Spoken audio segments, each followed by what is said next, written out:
আগস্টের ৯ তারিখ শনিবার বিকেলে চট্টগ্রাম সিটি কর্পোরেশনের মেয়র ডক্টর শাহাদাত হোসেন মোহরা ৫ নম্বর ওয়ার্ডের জলাবদ্ধ এলাকাগুলো পরিদর্শন করেন।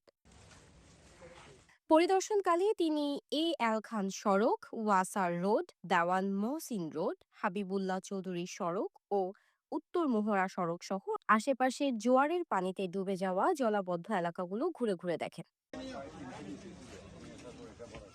এই সময় এলাকাবাসীর সঙ্গে কথা বলেন মেয়র। অতি দ্রুতই এইসব এলাকার অবকাঠামো উন্নয়নে সংস্কার কাজ শুরু হবে।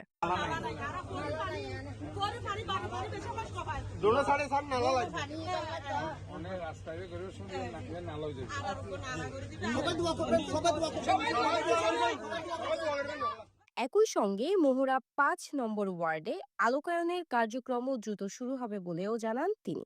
আল্লাহ আমাদের মেয়র মহোদয়ের আল্লাহ সমস্ত খেদমতকে আপনি কবুল আর মঞ্জুর করিয়ে নিন।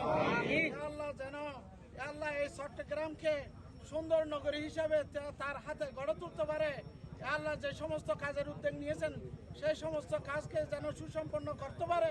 এই সময় চান্দগাঁও থানার বিএনপি নেতৃবৃন্দ সহ মহানগর যুবদল, ছাত্রদল ও থানা এবং ওয়ার্ড পর্যায়ে বিএনপির নেতাকর্মী উপস্থিত ছিলেন।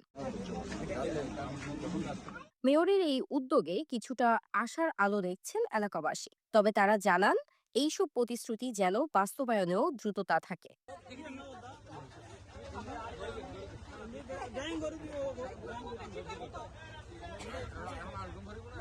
Text report, CTG post.